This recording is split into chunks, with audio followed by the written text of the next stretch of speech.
So a series of strikes has threatened the ceasefire between the US and Iran. The United Arab Emirates says it's intercepted missiles and drones launched from Iran.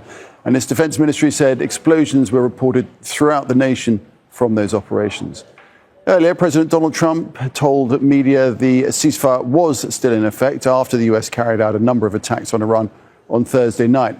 Explosions were heard over Tehran after air defense systems were activated and intercepted some projectiles. There are no reports of damage in the capital. Iran says Washington breached the ceasefire, but Trump said the strikes were just a, quote, love tap. They trifled with us today. We blew them away. They trifled. I call that a trifle. I'll let you know when there's no ceasefire. You won't have to know. If there's no ceasefire, you're not going to have to know. You're just going to have to look at one big glow coming out of Iran. And they better sign their agreement fast. Could you give us an update on what is the latest in those talks? No, it's going. The talks are going very well, but they have to understand if it doesn't get signed, they're going to have a lot of pain. Well, US Central Command said its Navy came under Iranian missile, drone and fast boat attacks in the Strait of Hormuz. CENTCOM saying it responded by eliminating inbound threats and targeting Iranian military facilities responsible for attacking US forces. In Iran, state media say 2 drones were shot down near Qeshm Island and Bandar Abbas after explosions were heard in that area. Explosions were also reported in the city of Minab, where the IRGC naval operations centers are located. Iranian media say the situation in coastal cities is now back to normal. The attacks are the latest in a series of strikes from both sides. Iranian forces fired missiles at US ships near the Strait of Hormuz after US forces fired on an Iranian-flagged oil tanker. That was on Wednesday. Well, Iran's military has captured a ship in the Strait of Hormuz. It's called the Ocean Koi. The military says the ship was attempting to disrupt Iranian oil exports. Naval commandos have called the capture a special operation. Iran's foreign minister has posted on X in the last few minutes, Abbas Araghchi saying every time a diplomatic solution is on the table, the US opts for a reckless military adventure. Is it a crude pressure tactic or the result of a spoiler once again duping POTUS into another quagmire? Whatever the causes, the outcome's the same. Iranians never bow to pressure. So let's go to Russell Serder, who's live for us from Tehran. So Russell, tell us more about this ship that Iran's military says it's captured in the Strait of Hormuz.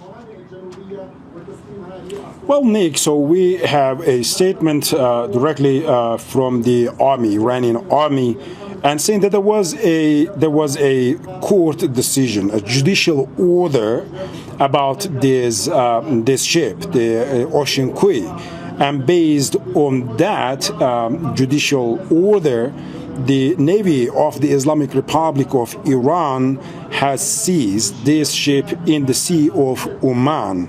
And so they are saying that this ship was attempting to disrupt and harm the oil export and interest of the Iranian nation by taking the advantage of the regional conditions now.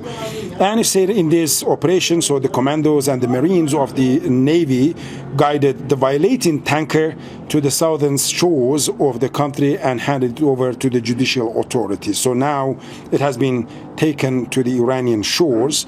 And of course, they're warning that any violation is not going to be accepted. But the interesting thing is that, Nick, so according to the records of the U.S. Treasury, the same ship is actually under the U.S. sanctions, and the United States claimed that the Ocean Koi has operated as a part of the Iranian shadow fleet since at least 2020. And according to the same statement, so the Barbados flag Ocean Koi, owned by Marshall Island-based Ocean Kudus Shipping Limited, has transported millions of barrels of Iranian high sulfur oil and condensate since May 2025. So there is quite an interesting case here. So while Iranians saying that this ship was attempting to undermine Iran's national interest and Iran oil reserves, so Americans are saying that actually it is a part of the Iranian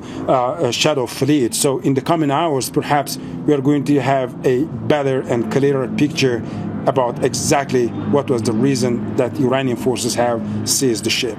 And Russell, with all that going on, how are we set with negotiations, with mediation right now? Any sign of progress at all? Well, indeed, just the foreign minister of the country has tweeted and saying that, anytime when there is a progress in any diplomatic solution or engagement, so always there are attempts somehow undermining this process, whether it's directly by the USA or indirectly by some spoilers. So here, Iranians are confirming that still they are reviewing the U.S. proposal, and the Iranian response is soon going to be sent to the Pakistani mediators to be conveyed to Washington.